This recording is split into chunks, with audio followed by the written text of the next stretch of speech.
전도서 11번째 시간입니다. 오늘 우리가 7장 1절부터 14절 말씀을 읽었는데 우리가 지금까지 여러 차례 살펴왔던 내용을 우리가 간단하게 좀 이야기를 해본다면요.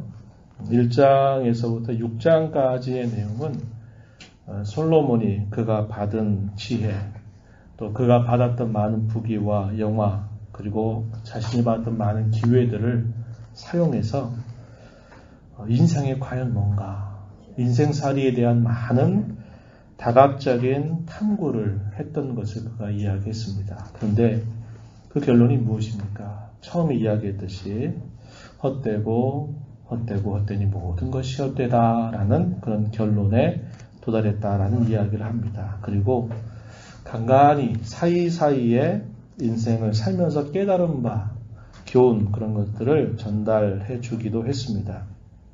우리가 오늘 읽어가는 이 전도서 7장에서는 특별히 지혜의 말씀들 이런 것들이 소개가 되고 있습니다. 오늘 우리가 읽은 이 본문의 내용에서 우리가 확인하는 내용은 형통함과 공고함에 대한 이야기입니다. 우리가 인생을 살면서 항상 삶의 굴곡을 반복합니다.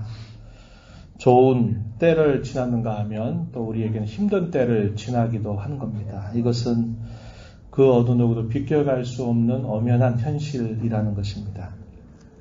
그래서 오늘 우리가 읽은 본문 속에서 우리가 인생을 살아가면서 맞는 형통함, 때로는 그와 반대로 공고함에 대해서 그것을 다루고 있는데 사람들은 뭘 원할까요? 큰 어려움 없이 모든 일들이 계획안대로 잘 되었으면 하는 마음을 갖습니다. 형통함을 원하죠. 곤고함이나 시련이나 어려움을 바라는 사람은 아무도 없다고 하는 겁니다.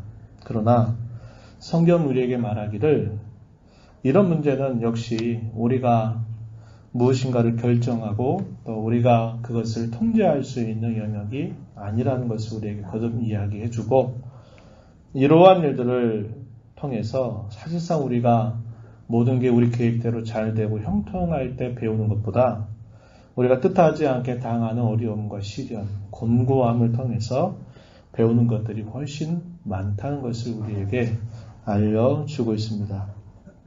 오늘 우리가 읽은 말씀들이 그 부분에 대해서 우리에게 잘 일깨워주고 있어요.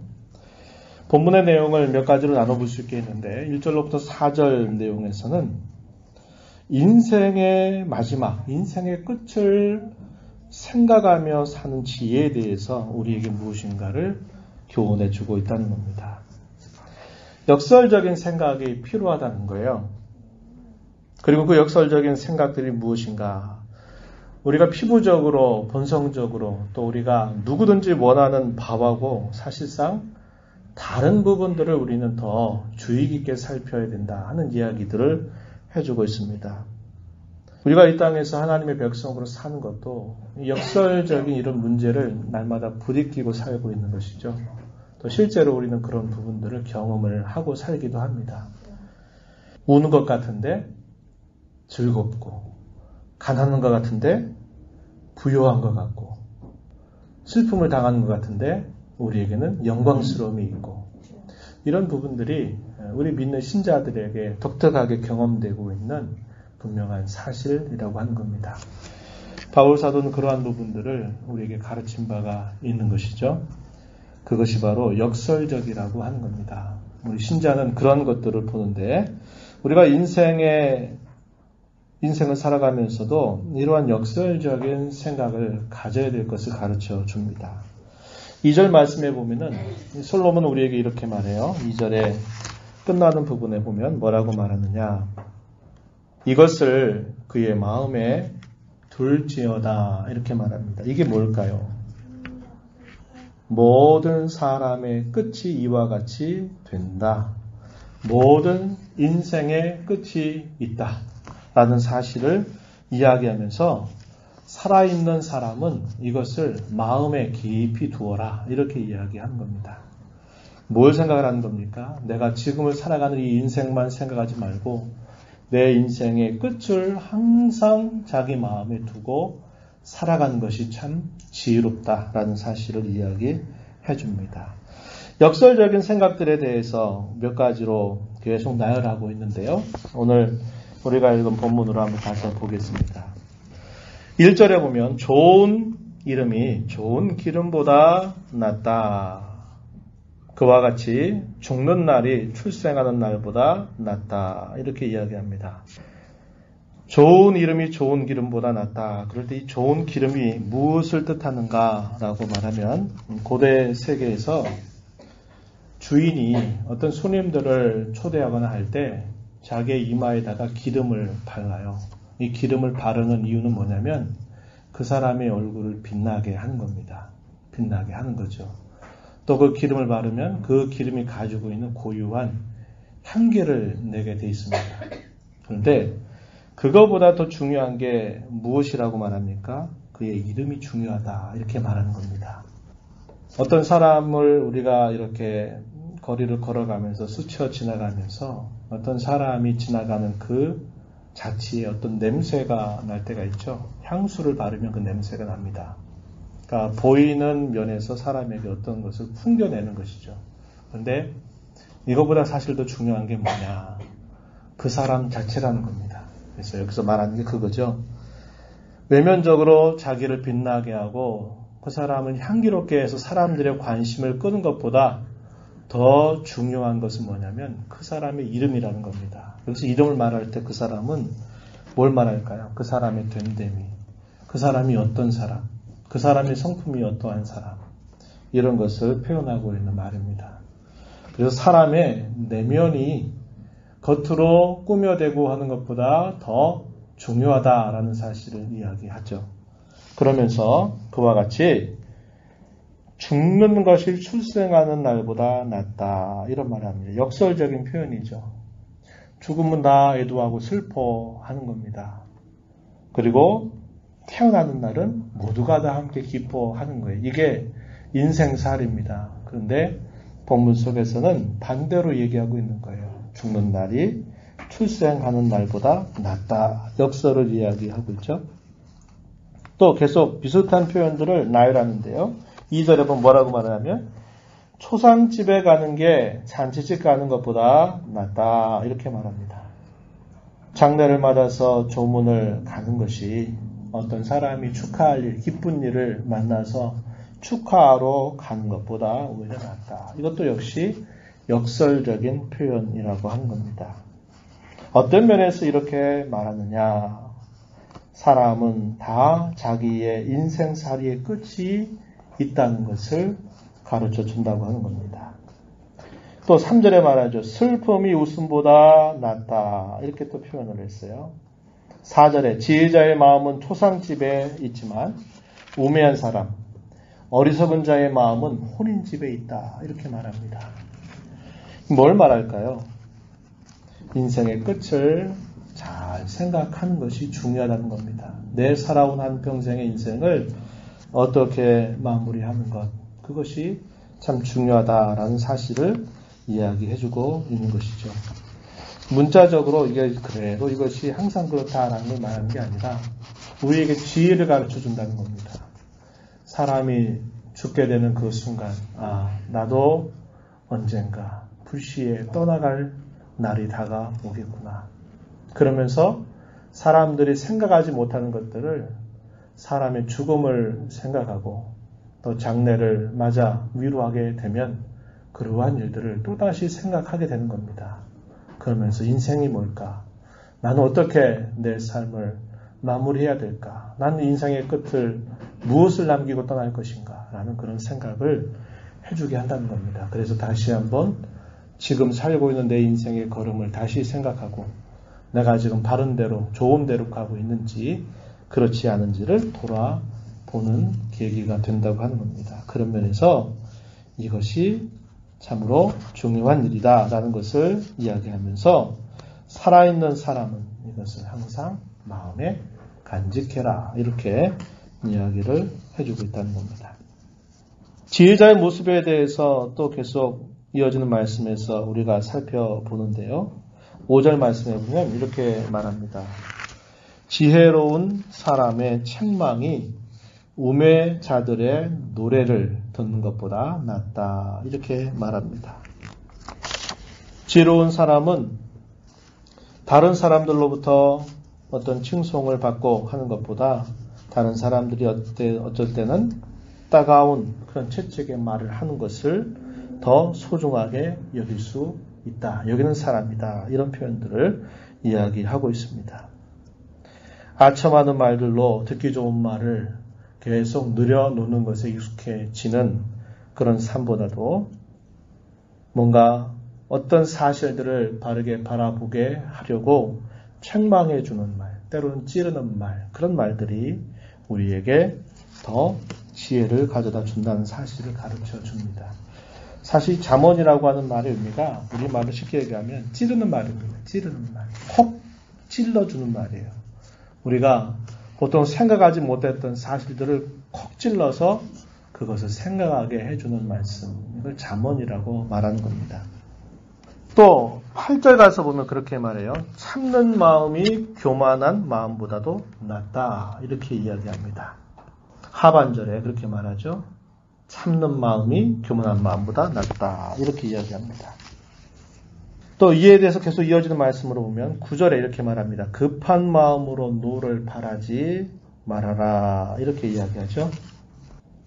지혜로운 사람의 모습은 책망하는 말을 잘 귀담아 듣는 그런 사람이고 또 한편 지혜로운 사람은 참는 겁니다. 급한 마음으로 노를 바라고 성을 내는 것이 아니라 인내하고 참는 마음을 갖는 사람이라고 이야기합니다.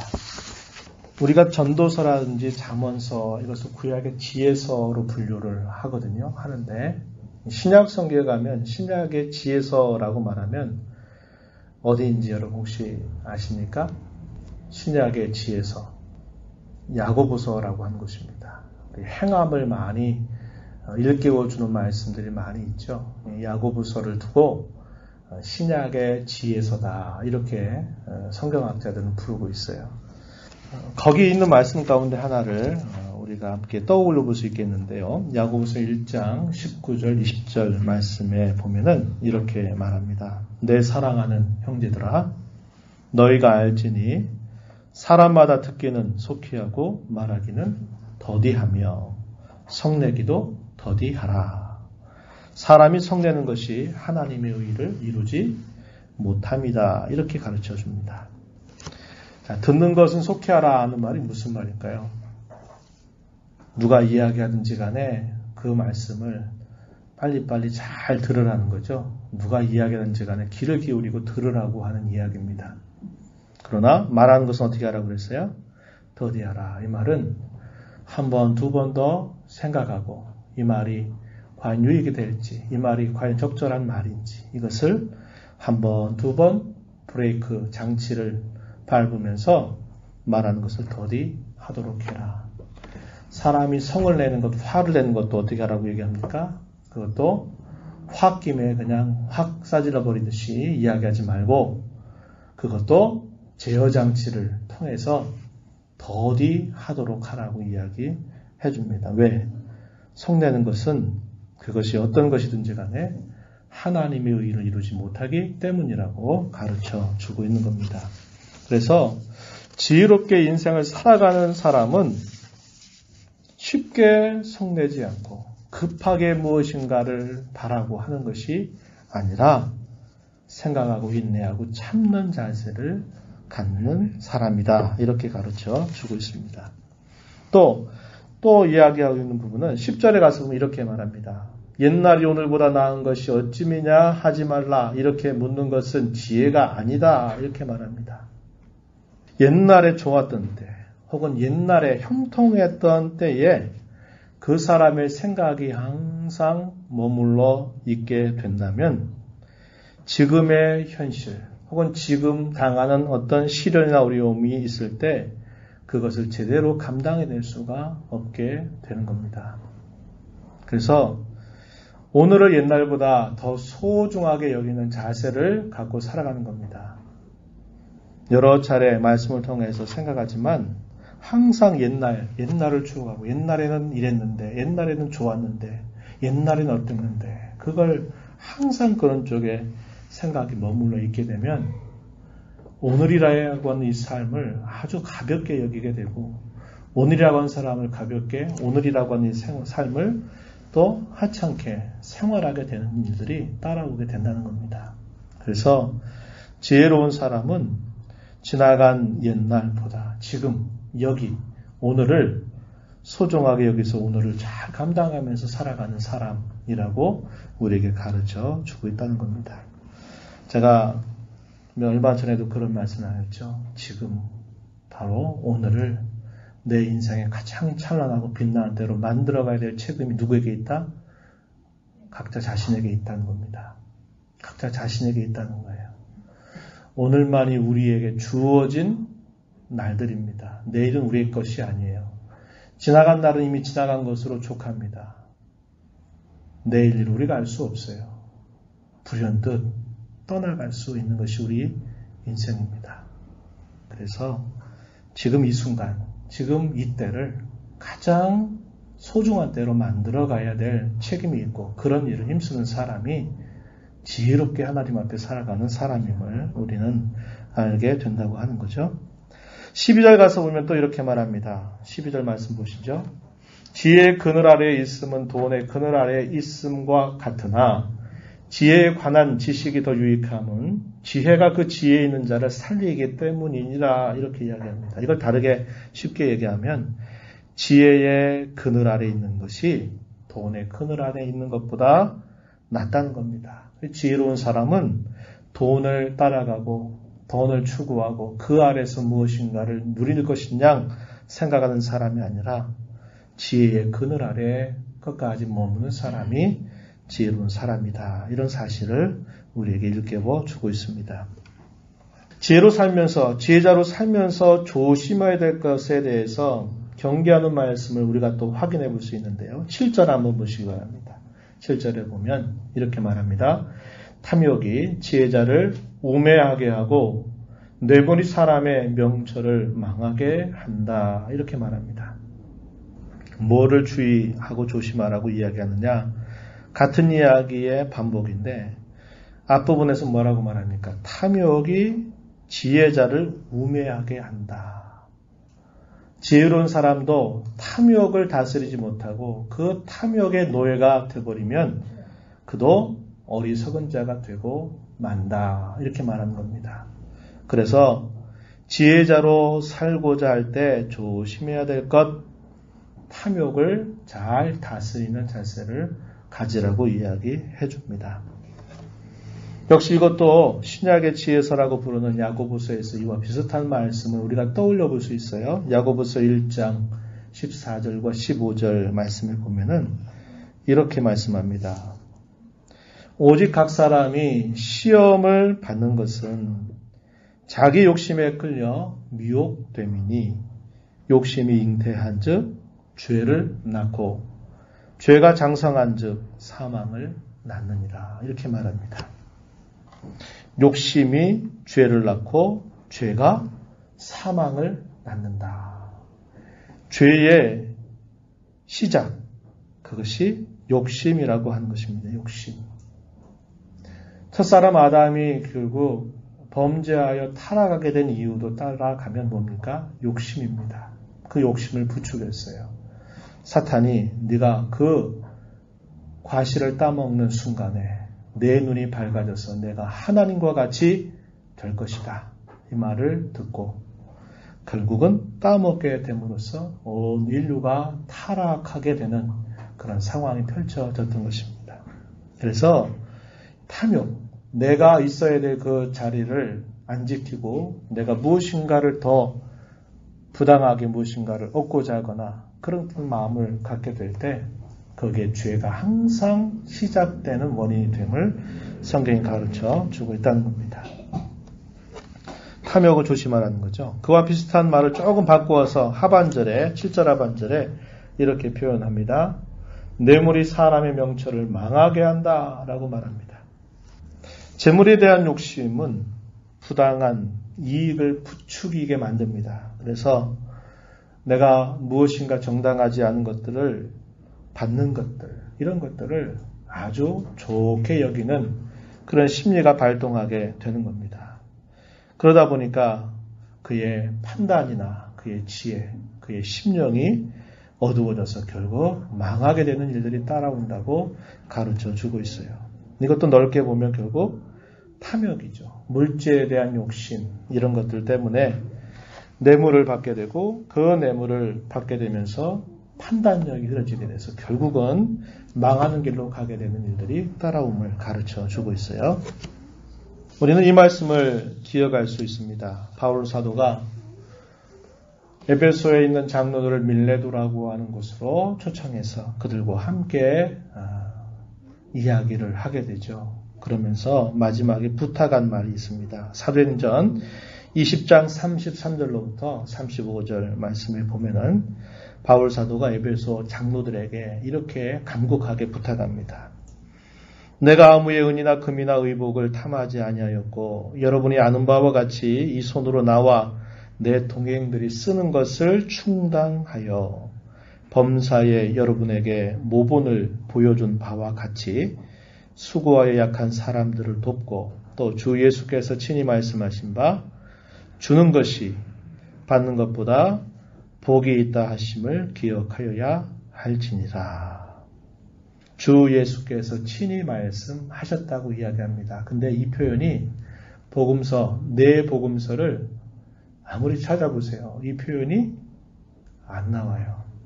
그런데 바울 사도가 이야기한 이 표현 속에 나온 겁니다. 그리스도인에게 마치 황금률과 같은 그런 말씀이라는 겁니다.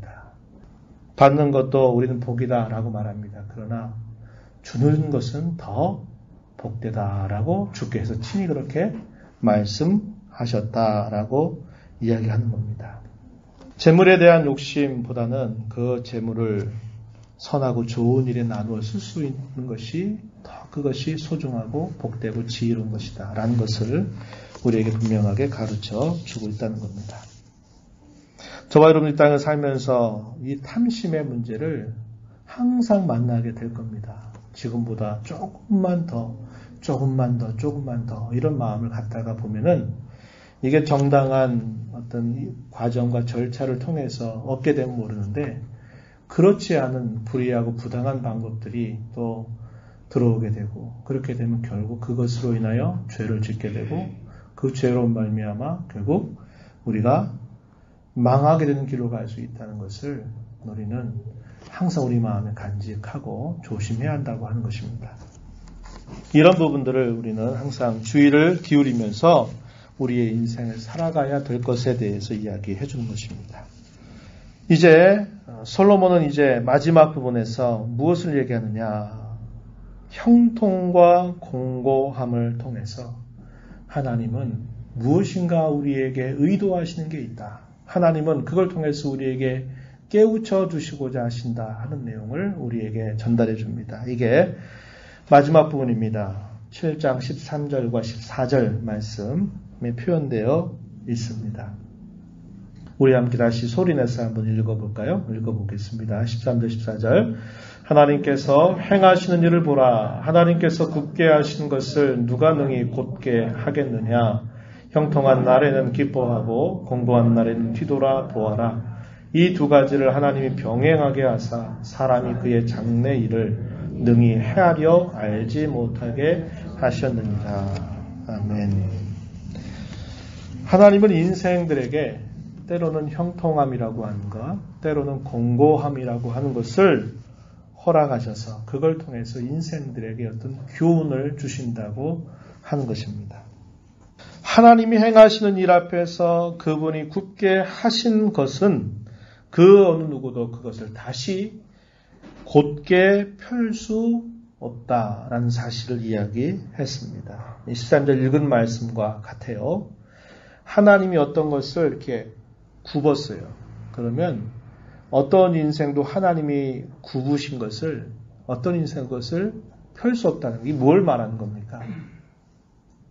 하나님의 주권을 말하죠. 하나님이 그렇게 하고자 하시면 어떤 인생도 그것을 거스를 수가 없고 거스를 만한 능력도 없고 그것을 다시 되돌릴 수도 없다는 것을 이야기하는 겁니다.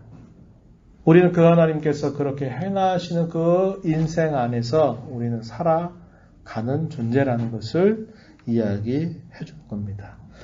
우리가 처음에 전도서 말씀을 살필 때 또 이런 비슷한 표현을 우리가 읽은 바 있어요. 전도서 1장 15절 말씀에 보면은 이렇게 이야기했습니다. 구부러진 것도 곧게 할 수 없고 모자란 것도 셀 수 없도다 이렇게 말합니다. 구부러진 것 곧게 펼 수 없다는 거죠. 다르게 말하면 우리의 통제 아래 우리의 인생살이가 들어오지 못하고 통제 불능의 인생을 살아간다는 것을 우리에게 표현해 주고 있는 말입니다. 14절에서 뭐라고 우리가 읽었습니까? 하나님께서는 그분의 주권을 따라서 하나님이 어떤 경우에는 형통을 주시기도 하고 어떤 경우에는 공고함을 주시기도 한다는 겁니다. 우리의 인생 가운데 이게 병이 되도록 하나님이 의도하셨다는 거예요. 그리고 그게 언제 그러한 일이 다가올지는 우리가 알 수 없는 사실이고 그것은 오직 하나님의 헤아릴 수 없는 그분의 지혜 안에 그분의 지혜로우신 섭리 안에 있는 일임을 이야기해 주는 겁니다. 그러면서 형통함이 있을 때는 어떻게 하라고 권면하냐면 뭐라고 얘기합니까? 14절에 기뻐해라, 즐거워해라 이렇게 말합니다. 공고한 날이 닥치게 될 때는 어떻게 해라? 네, 뒤돌아보아라 한 겁니다. 내가 지금 어디에 서 있는지, 내가 지금 어떻게 해서 이런 일들이 내게 다가왔는지를 되돌아보고 살펴보는 일을 하도록 하라는 것입니다. 이 부분에 대해서는 우리가 또 역시 야고보서 말씀에서 비슷한 표현을 하나 확인해 볼 수 있는데 이 야고보서 5장 13절에 보면은 이렇게 권면하고 있습니다. 너희 중에 고난 당하는 자가 있느냐? 그는 뭐 할 것이요? 기도할 것이요. 또 너희 가운데 즐거운 자가 있느냐? 그는 뭐 할 것이라? 찬송할 것이다. 이렇게 가르쳐 주고 있습니다. 여기서 중요한 포인트가 뭐냐? 우리가 형통한 경우를 지나게 될 때든지 공고한 상황을 지나가게 될 때든지 그 모든 일들을 어디 안에서, 누구 안에서? 하나님 안에서 이게 아주 중요한 포인트입니다. 우리 사람 어떻게 해요? 뭐가 좋고 잘 될 때는 다 공을 누구로 돌려요? 내게로 돌리는 거죠. 내게로 돌리죠. 그리고 마땅히 하나님께 돌려져야 할 영광을 내가 차지해버리는 일을 항상 합니다. 잘 되면 내 탓, 잘못되면 남 탓, 이런 태도를 가지고 있다는 거죠. 공부하고 어려운 일을 만나면 자기 자신에게서 뭔가를 생각하는 게 아니라 하나님이 왜 나한테 이런 일을, 하나님 어떻게 나한테 이런 일을 겪게 하실 수 있죠? 하나님께 항변하고 하나님께 원망하고 불평하는 일들을 너무나 쉽게 우리는 토해내고 있다는 것입니다. 중요한 게 뭐냐? 우리의 기쁨도 우리의 슬픔도 형통도 공고함도 다 우리는 하나님 안에서, 우리에게 잘 되고 좋은 일들이 있을 때는 하나님께서 내게 은혜를 더해 주셔서 그렇게 해 주신 줄 알고 기뻐하면서 누리면서 그것을 주신 하나님께 감사하고 찬송을 드린 일을 결코 잊어서는 안 됩니다. 우리의 삶 속에 굴곡을 통과하게 되는 일들을 맡게 될 때에도 우리는 하나님께서 무엇을 내게 깨닫게 하시려고, 내게 무엇을 하나님이 주시려고, 나를 어떻게 하시려고 하나님께서 이런 일을 주시는지를 생각하면서 되돌아보고 또 하나님께 더욱 의지해서 기도하는 자세를 가지라고 우리에게 가르쳐 주고 있다는 겁니다. 그것이 우리에게 대단히 필요한 삶의 자세다라는 것을 가르쳐 줍니다. 이제 말씀을 맺으려고 합니다. 하나님께서 회 아래에서 벌어지는 모든 일들을 하나님은 다 아시고 하나님 모든 걸 다 주관하시는 분이십니다. 아까 우리가 읽었던 13절의 말씀을 그렇게 우리가 이해할 수 있는 표현이에요. 또 우리가 지난번에 읽었던 6장 12절에 있는 말씀도 역시 그와 비슷한 표현이죠. 6장 12절에도 어떤 이야기를 했습니까? 헛된 생명의 모든 날을 그림자같이 보내는 일평생의 사람에게 무엇이 낙인지를 누가 알며 그 위에 해 아래에서 무슨 일이 있을 것을 누가 능히 그에게 구하리요. 우리의 장래에 대해서 결코 우리는 하나도 장담할 수 없고 알 수 없다는 것을 말하고 그 모든 것은 하나님의 주관하에 있다는 사실을 이야기했어요. 그래서 하나님은 해 아래에서 벌어지는 모든 일들을 다 아실 뿐만 아니라 그 일들을 주관하신다는 겁니다. 하지만 저와 여러분은 그것들을 알지 못하죠. 그리고 그 일을 우리가 어떻게 바꿀 수도 없다는 겁니다. 이렇게 저와 여러분은 우리의 인생을 우리 스스로 통제할 수 없는 삶을 살아가게 된다는 겁니다. 그렇기 때문에 저와 여러분에게 주어진 이 인생을 살아갈 때 지혜가 필요하다는 거예요. 우리는 지혜롭게 살아가는 삶을 힘써야 한다고 하는 겁니다. 왜요? 인생을 내가 통제할 수 없으니까. 하나님께서 내게 주어진 그 인생을 어떻게 하면 내가 헛되지 않게 살고 어떻게 하면 그 주어진 인생, 그 순간을 하나님 앞에 의미 있게, 뜻있게, 값지게 살 수 있을까 하는 데에는 뭐가 필요하다는 겁니까? 지혜가 필요하다는 거예요. 그래서 지혜를 우리는 구하면서 사는 자세를 가져야 한다는 겁니다. 가장 우선적인 것은 하나님께서 하시는 일을 우리는 배우고 생각해야 합니다. 헤아릴 수 없죠. 또 하나님이 하시는 일을 우리가 다 이해할 수 없어요. 그러나 우리는 하나님께서 어떤 일들을 하실 때 그 하시는 일을 우리는 주의 깊게 살펴보고 생각하는 자세를 가져야 합니다. 이게 중요한 지혜입니다. 뭘 통해서 우리가 그렇게 할 수 있을까요? 성경을 통해서. 하나님께서 이스라엘 역사 속에서 어떻게 행하셨는지, 어떻게 말씀하셨는지, 그 백성들이 패역할 때 하나님은 어떻게 행하셨는지, 이런 것들을 우리가 성경을 통해서 주의 깊게 살피다 보면 뭘 알 수 있습니까? 하나님의 하시는 일을 우리가 온전하게 알 수 없고 헤아릴 수 없지만 하나님께서 이렇게 하시는구나. 하나님 이런 생각을 가지고 계시는구나 하는 것을 우리가 조금씩 알 수 있게 돼요. 그럴 때 우리가 헛수고 안 한다 이 말입니다.